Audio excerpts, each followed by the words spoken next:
মহাকুম্ভে পৌঁছে গেলেন প্রধানমন্ত্রী নরেন্দ্র মোদী। শুধুমাত্র পৌঁছে গেলেন নয়, পুণ্য স্নানও করলেন।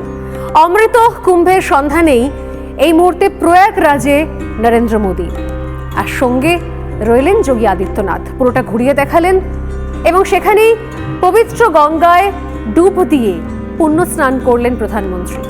যদিও প্রথমবার নয়, এর আগেও আমরা দেখেছি তার এই আধ্যাত্মিক সফরসূচিতে যোগ হতে হতে গেছে সমুদ্র হিমাচল, কখনো উত্তর হিমালয়ের কোল, কখনো বা একদম দক্ষিণে কন্যাকুমারিকা। বিভিন্ন জায়গাতে বিভিন্ন সময়তে আধ্যাত্মিক সফরে থেকেছেন নরেন্দ্র মোদী। তাই নতুন করে কিছু প্রত্যাশার জায়গা ছিল না, বরঞ্চ প্রত্যাশাটাই ছিল যে কবে আসছেন নরেন্দ্র মোদী প্রয়াগরাজে, সেই অপেক্ষায় দিন গোনা।